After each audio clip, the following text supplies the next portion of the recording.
We are going to talk about LNG issues, international issues. And please, let's start from the international outlook about LNG. What is the vision about LNG market and the evolution of LNG market at an international level from the U.S. point of view? So there are currently the three markets, as you know, the Atlantic, Pacific. The LNG, U.S. was looking to be an importer 5 years ago. We have these enormous shale gas resources, and the projections are that with this extra gas, even with our local demand, we will be a net exporter by 2020. How do you think shale gas revolution in the USA could change USA energy policy? On a domestic level, it's already happening. We're replacing coal with natural gas. The shale gas was 5% of domestic production 10 years ago. It's now 37% and growing. There's no geologic risk because we know where it is. And once we get the technology down, there's other places in the world that have shale gas as well because it's the source rock. It's actually interesting, the way this revolution started was with the independent, the smaller companies, not the bigger companies. The smaller companies and the service companies that do work for everyone, they transfer the technology.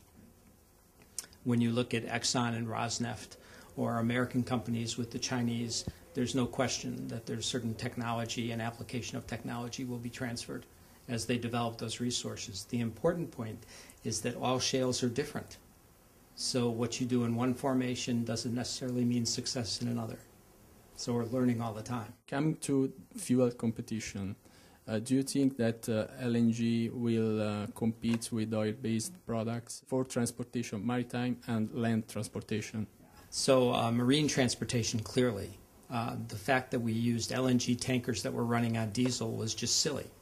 They should have been running on LNG. They're carrying LNG.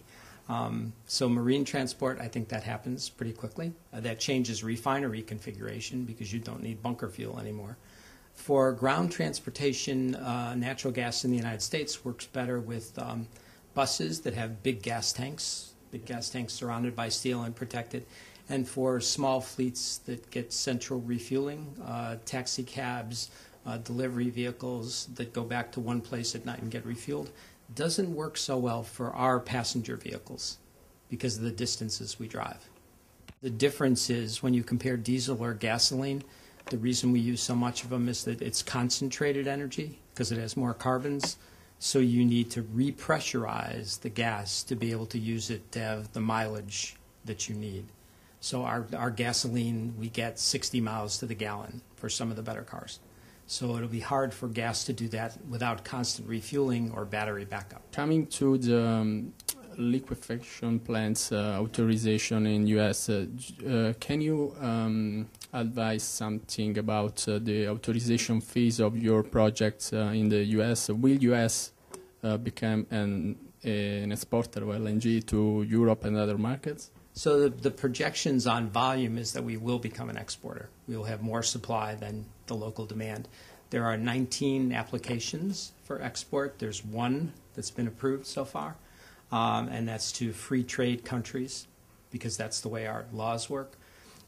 If you're building a new regasification plant or liquefaction plant in the United States, it's now $10 billion. And then you have to add pipelines, storage facilities, and port facilities. So those ports now that already have the other three but have a regas facility for them to convert to liquefaction, it's a smaller price. Those are the projects that are likely to go forward. And then the question is, when you compare the U.S. price with the world price, either Europe or Asia, there's opportunities. But when you look at transportation and liquefaction and regas on the other side, that differential changes. So depending on the price of gas and the price of LNG in the forward market, there may be fewer exports than you think. European Union is talking about LNG for shipping and LNG for trucks as in the US. From your point of view, what is the outlook for European Union about LNG? So if Europe needs to do 4 or 5 things. One is do pipeline interconnects so that you can move it around internally. The second is on the rate structure, determine what prices and incentives people need to make those investments. build liquefaction facilities to bring it in, and then couple renewables with natural gas, because that's the balancer, right? So that works really well, and then storage facilities. But if Europe does those things and efficiency, they should be in good shape. Today, do you think that energy independence is still a dream, or it will become a reality in the next 10 years for you guys? I think people misinterpret what independence means. It's a political holy grail. We've looked for that for 40 years. And now we're on the cusp of having more supply and reduced demand. So we don't like to use independence. We talk about enhancing our security, but we're in an interdependent world. And we think that global trade is a good thing. And so we'll probably continue to export refined products.